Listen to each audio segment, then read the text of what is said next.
Welcome everyone to the Toku Portal podcast. It's me Zero here with Dedicate. yeah, and today we don't have a lot of people because Rai's moving and Drago might show up, but like Vashi's busy and I guess King's probably busy also. So it's just the two of us for now. We don't really have like notes and stuff like we usually do, but mostly this episode was like revealed and stuff, so it should be okay. But I guess I'll just do a little audio check. So I'm gonna ask Decade, what did you think of this episode overall? Overall, I really enjoyed it. There wasn't, well, I guess there was one moment that I was a bit iffy about, but overall it was pretty solid. And yeah, I'm sure we'll get to that moment.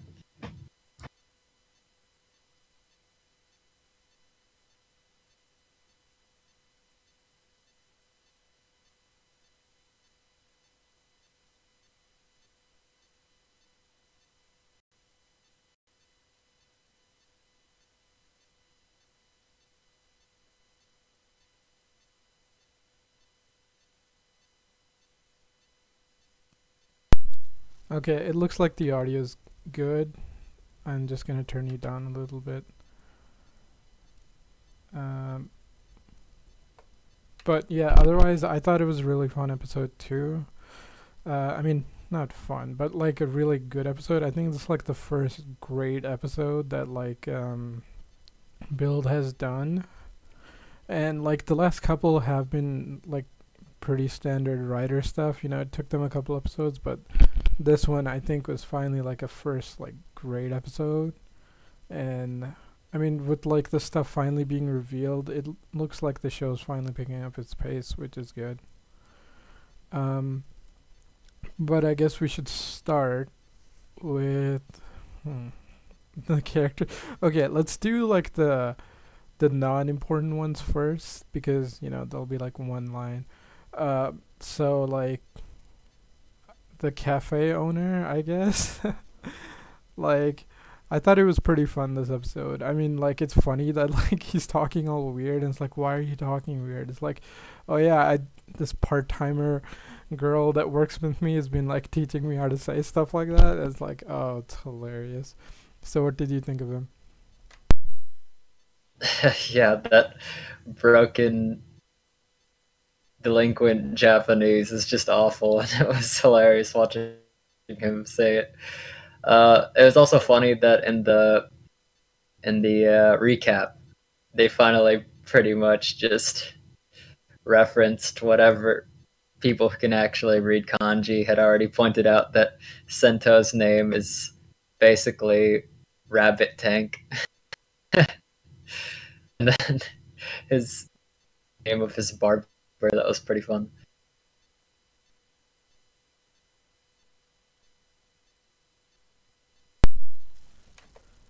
Yeah, I thought that was pretty. Okay, sorry, audio lag. Yeah, I thought that was pretty fun too. That they're making jokes. Okay, so like, who's Barbara? Like the writers? What? No, just freaking Soichi? Soichi's Ah, barber named Kitty. that's great. Okay. Um, I guess like the next lowest character is like Cyborg, or basically Gentoku's like assistant, and like yeah, at least we're giving him more stuff to do. That's something. And his acting's decent. Unlike all the secondary scientists, like those guys, oh man, they surprised me with what they pull. Like, here's the thing: I thought the guy who was sympathizing with shit, the guy who created Faust, the demon scientist guy. I'm like, okay, you're probably working for them, but like, I didn't think the other guy who like pointed it out is also helping them out. I'm like, oh, that was actually pretty clever. What did you think of those three characters? Yeah, that was definitely shocking. It's even better because it just adds so much irony to the fact that they were defending Katsuragi. So it's like, oh, okay, some people think he's decent, but wait, they're working for Faust too. Ooh, it's just gonna add more to the conflict that Sento's gonna feel. So yeah, it's pretty decent. Yeah, I thought that was really well done. Like the one thing this episode did is what I wanted Gaim to do, which is like really stick in like no, these fuckers control everything. Like you have to be really careful who you can trust. Because that leads up to the next like minor character who shows up for one scene, but that was pretty awesome, which is the reporter lady. And it turns out that she's just been spying on them, which explains how she found them so easily. But like that twist, I was like, holy shit! Like that makes her character so much more interesting because I'm like, all right, it's kind of fun having her around, but like she doesn't do much. So like halfway through the show, she might disappear. But with this, it's gonna be really interesting.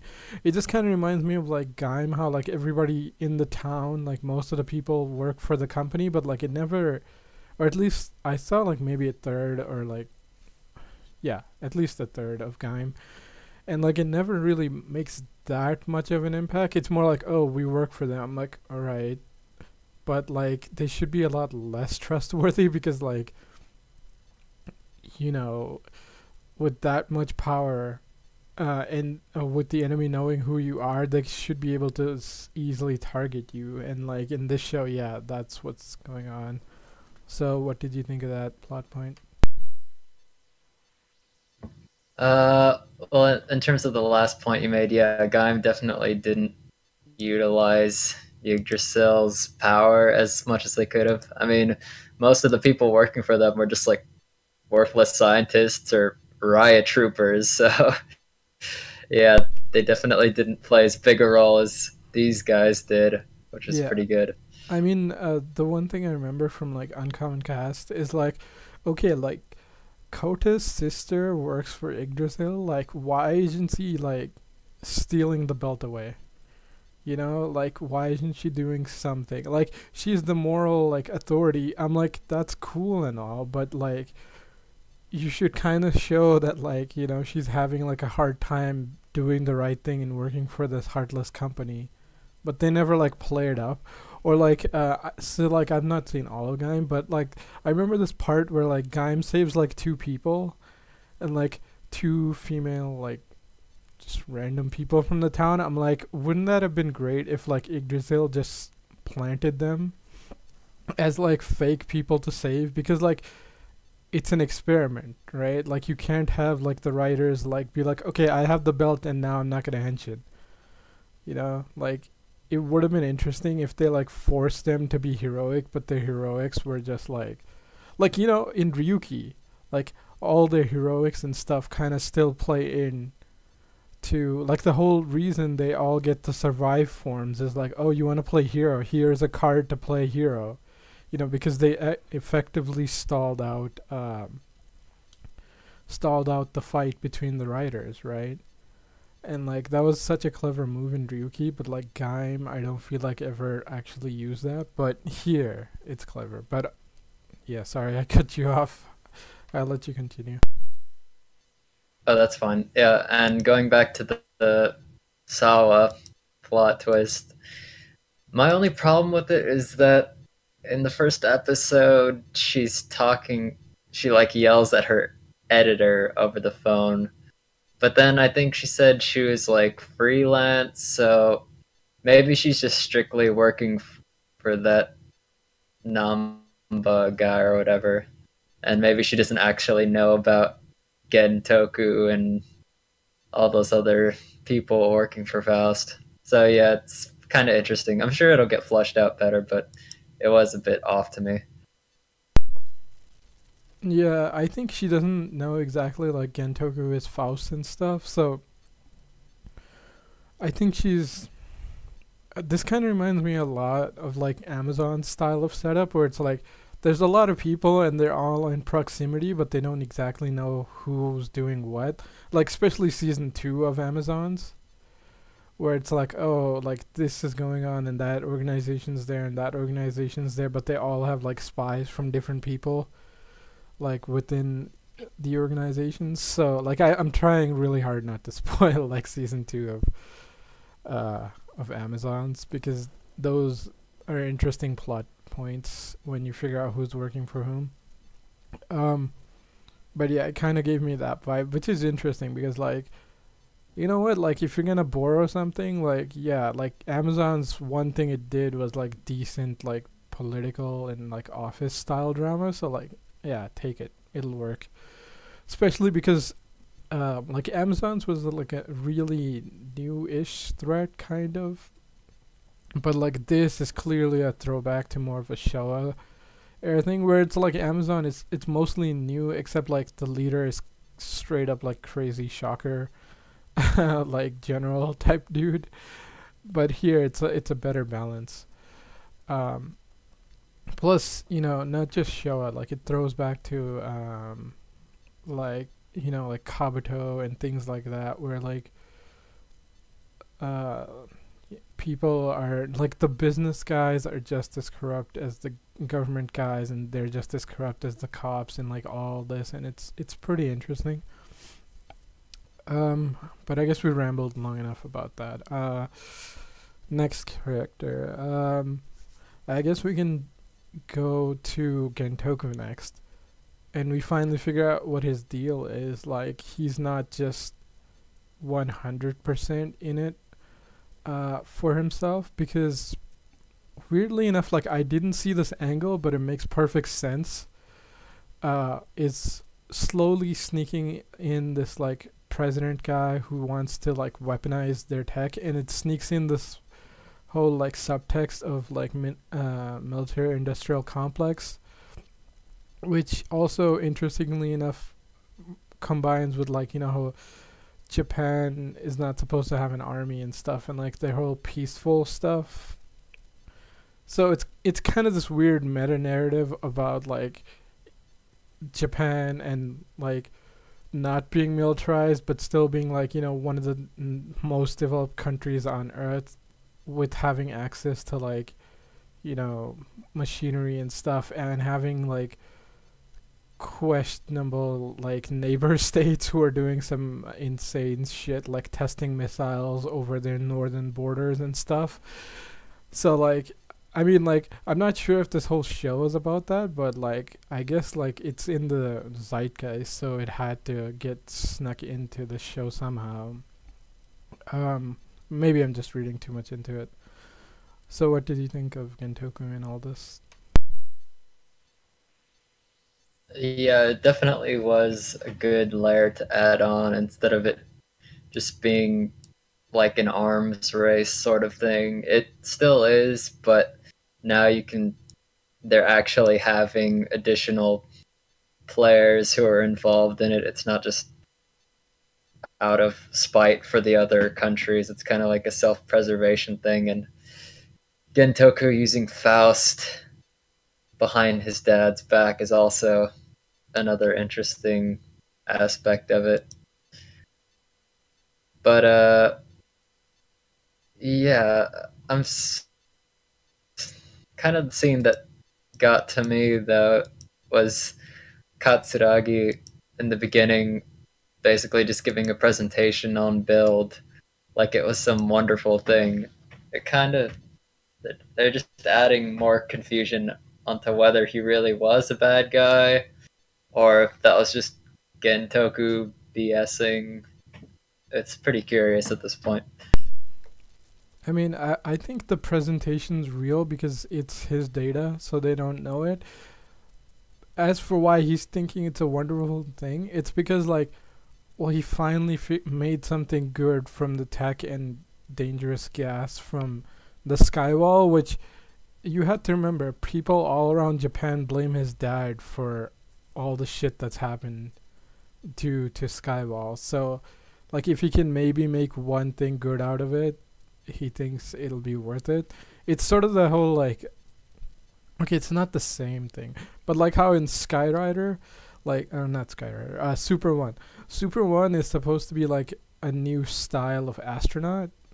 So like the bad guys don't build him; they're after his tech. But like like the rest of the show, he fights like a military weapon. Like he's just beating the bad guys.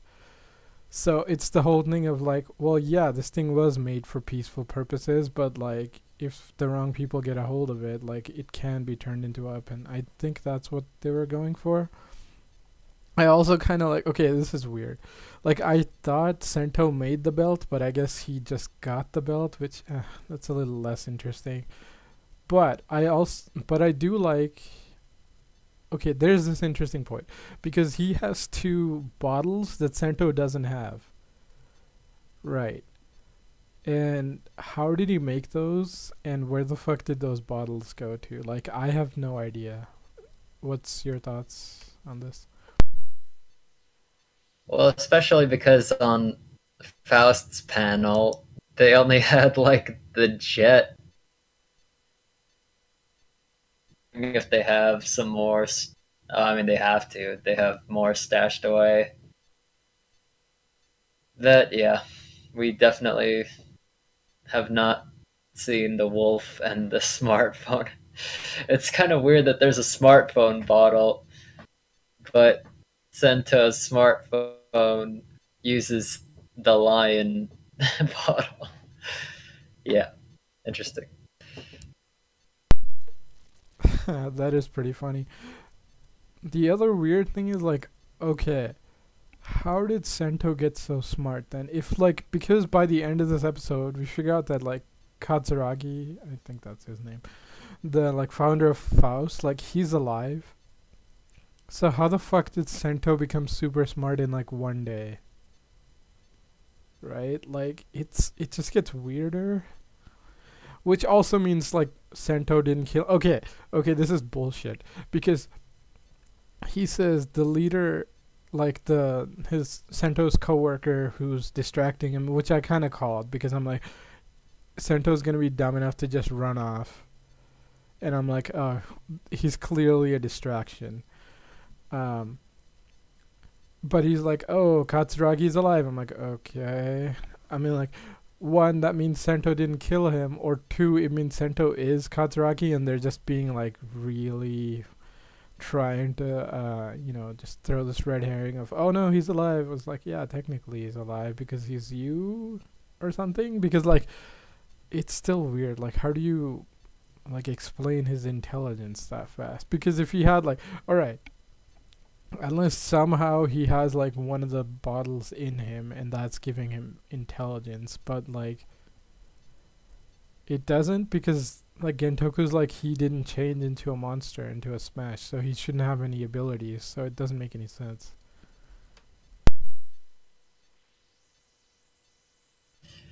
Yeah, especially with let's see. I mean, yeah, the distraction was pretty awesome. But Sento, I mean, like it's the same thing with Bloodstark saying, "Oh, Katsuragi founded Faust." It's like, you could be saying that to troll his mom, who's standing right there, or you could be saying it to troll Sento, who might have had a brain transplant. So, yeah, I think they're just building it up. And of course, since we heard that theory, it's becoming more and more obvious. But for people who maybe haven't, that'll probably be pretty damn shocking. Yeah, I mean like here's the thing, maybe Katsuragi contacted the president and got this whole like funding deal going which started Faust. Cause like the president guy's like, oh, I've funded Faust, like giving you guys all these resources. Do you want me to give it to the other states too? Like, like trying to push pressure on Gentoku, but like, I mean, technically Katsuragi could have set up that deal, maybe that's what Stark was, because like I don't think Stark is Kataragi, because that wouldn't make any. I mean, it could make sense, but I don't think so, because like Gentoku wouldn't be bossing him around then, right? Like they wouldn't waste time. I think it's gonna be either somebody we know or somebody they haven't revealed when they finally reveal who Stark is, because like making Stark be Kataragi wouldn't, like, I mean they could do it, but it'd be kind of a letdown. It could still be the cafe owner, because we've never seen like, oh, Stark's attacking and the cafe owner is by like in the cafe or being seen by or hanging out with one of the secondary characters, because that's never happened. He's always doing like a part-time job, or we always cut away or something. So like, I don't know. Yeah, I mean like Stark could be trolling, but I don't see a purpose to it story-wise.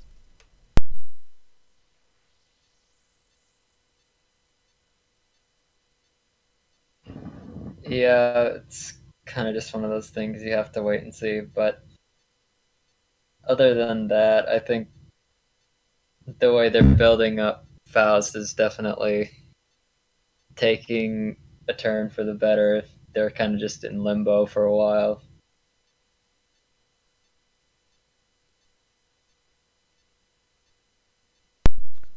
I mean, it's also interesting that I mean, like it explains why like Faust can't just take over everything and do everything, because like they have budget limits too, which is kind of funny but interesting, because like they're like, oh, let's get this war going, and then they could actually do what they want. But I'm like, it might come to bite them in the ass if that happens.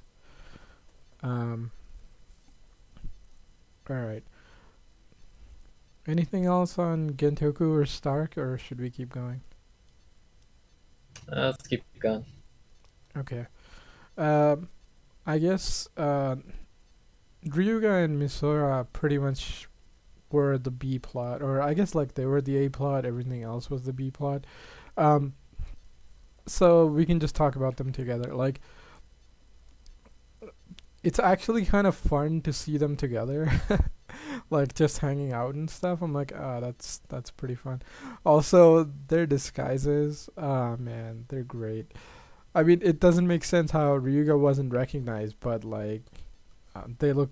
That was pretty fun.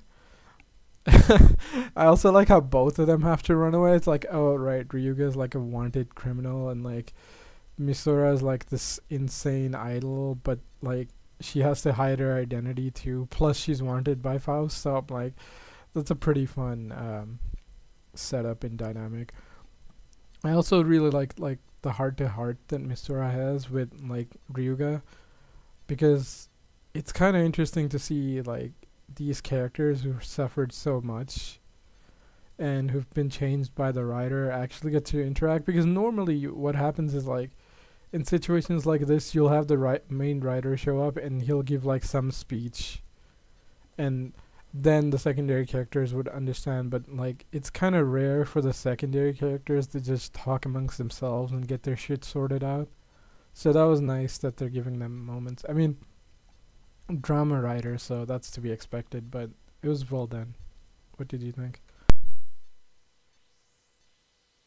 Yeah, it's the same with Sentai. It's super infuriating when there's a chance for two characters to mesh off each other, and then the Red Ranger just shows up and says some bullshit.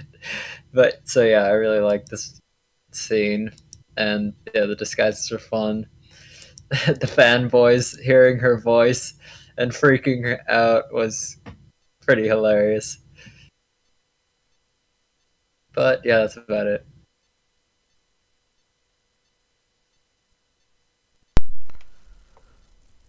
Okay, I guess the last thing to do is talk. Oh well, two more things. I guess Sento, and then we can talk about the fight.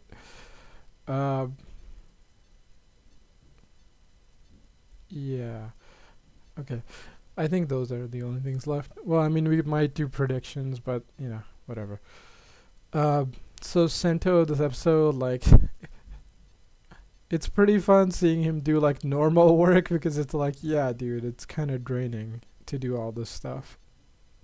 Also, I thought when he was doing his work and like he gets the call and he goes to the fight, and I'm like, oh man, that's gonna suck. He's not gonna be able to finish his work and stuff, and it's gonna blow his cover. But then he goes back and pulls an all nighter. I'm like, oh, thank God. They realized like the fight's like 20 minutes. Like he didn't need to skip out on the whole day, you know.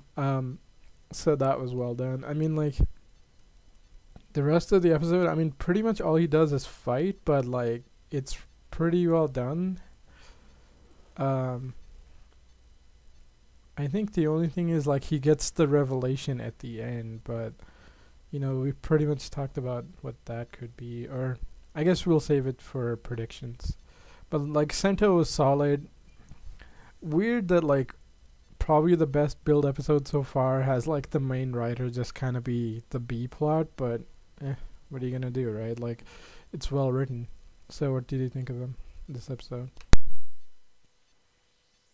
Yeah, we gotta get Ryuga his henshin eventually. But yeah, Sento is pretty good. I would really like to see him in his actual work uniform, but that's probably not gonna happen.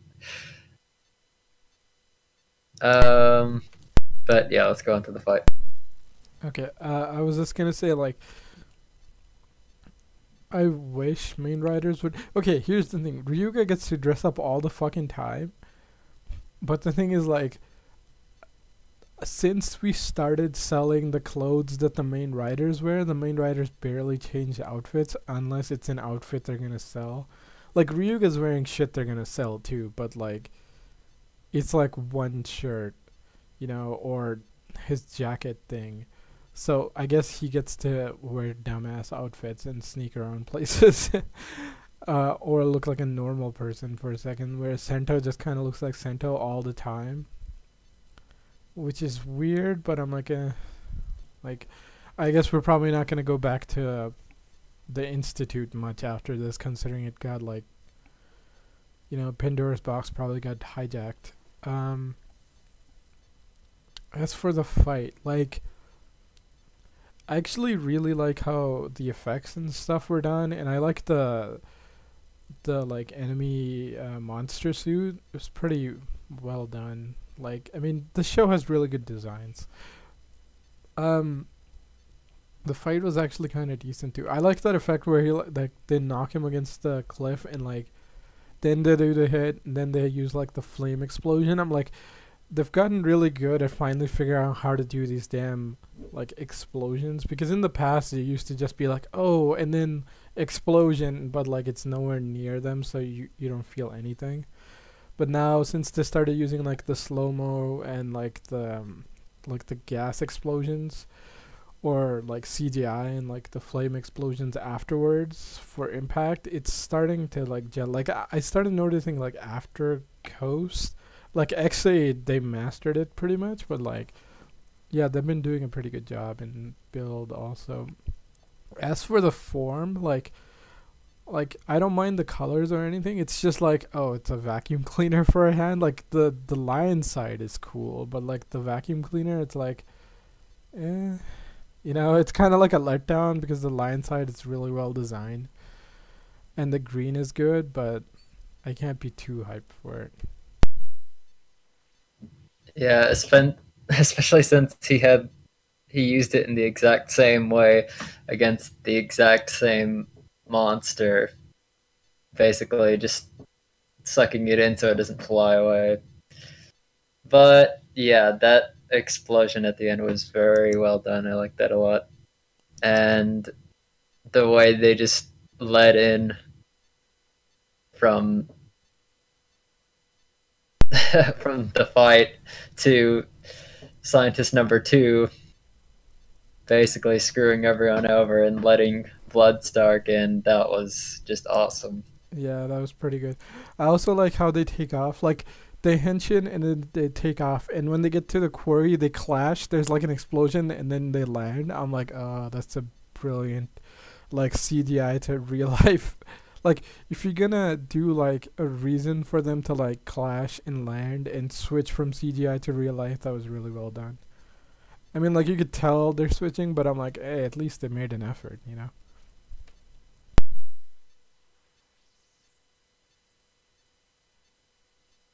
Yeah, that is true. I like that we have some forms that are kind of just thrown in for specific uses, and it's not just the best match show. Like we did have Nin Nin Comic show up to help Ryuga and Misora escape, and that was nice. Yeah, I also like the. Okay, technically the Gatling form probably could have beat this guy, but I'm like, we're gonna show the new forms off. But I like how they used it because it's like, oh right, this is the super flying form, so the enemy's flying away. It should be pretty useful. Yeah, I do like that. I also like how Sento just appears because he's been kind of invisible, or maybe he was just using super speed. With this ninja, like ninja comic form. So that was pretty good. I think that's everything this episode. Um, hmm. I guess we can just do predictions at this point. Like, I don't know. I mean, like, it's gonna be interesting. The weird thing is, like, I still don't know how alive Katsuragi is. Like, alright, is he really dead? Is he Sento? Is his brain in a jar or something? Like Paradise Lost. Um, I don't know. Um, Also, it would be interesting. Like, here's the thing: they're like, "Oh, this could lead to war." I'm like, "War, war, war." I'm like, "Okay." The northern half has like a lot of soldiers. You have robotic guards, but you can hack them like no problem. There's no guarantee that the other guys couldn't. So like, could we even win? Then again, like that movie previews, like evil scientist wants to blow up the world or something. I'm like, all right, like crazy enough shit like that can happen. So who knows what the plot will be? But I don't think it's gonna get so crazy really quickly. I think it'll still take what are we on, like 8, 9? 9, right? No, Ryuga still hasn't henshin, so I'm thinking at least until episode 15 or something, we're not gonna start this war. What do you think? Yeah, it'll probably be a mid-season sort of thing. I mean, one thing we've been noticing with the last couple seasons is that they love tying in shit in like the opening or like the first episode. I mean, if you look at Ghost opening and how they tied that in, and then that scene in X8 where they have the riders and their LED lights and it's nighttime, and then that was tied in masterfully. Well, in the opening of Build, you have the wall being smashed, the sky wall being smashed by giant formulas. So that could, we could definitely see that be tied into the show. So that's my guess, but don't have much other guesses besides that one. Yeah, that would be interesting. I mean, like, the way Ghost and especially X8 tied them in were really well done. Actually, I think O started that, but yeah, those two definitely did a really good job. As for the formulas, I think Sento is probably gonna be the guy who takes down the wall, but like I don't think like for the if the war happens, keeping the wall up would be a smarter move. So it'll probably be close to the end of the show. We're probably gonna take down this, or Sento's probably gonna end up taking down the wall, or something. Um, as for Ryuga, like we've been building him up like episode to episode. Also, we find out that you need a certain level to henshin, which is level 3, and Ryuga's already at 2.7, so like he's gonna henshin pretty damn soon, it seems. Which makes sense because it seems like he's finally learned all the stuff to be a writer, or close enough. Plus, um, the whole reason Build failed this episode is like the scientists like I have comrades, you know? Right? Like you could beat me, but I have other people helping me out. Like Build has no one, so that's probably gonna lead into Ryuga and Build teaming up, which would be cool. Yeah, especially since Sawa isn't a 100% true ally. He's pretty. The odds are stacked against him quite hard, so it'd be nice if Ryuga could fight as a rider as well, and we'll probably be seeing that within 2 or 3 episodes. I mean, it's weird to say considering we know like there's at least two more riders after Claws, and one of them could be people we know. So like this show might like okay, we got a ally character who might become a villain, or you know, a hindrance, you know, antagonistic character, but there's no guarantee that they're not gonna come back onto the good side. So this show's gonna be interesting to watch, especially considering like how characters are lining up, and also how like not everyone's evil. Like even the guys who are doing like stuff that's questionable seem to be like decent people for the most part. Uh, you know. So it'll be interesting. But with that, I think that's everything we have to say. Thanks for joining us, everyone. See you next week. Thanks for listening.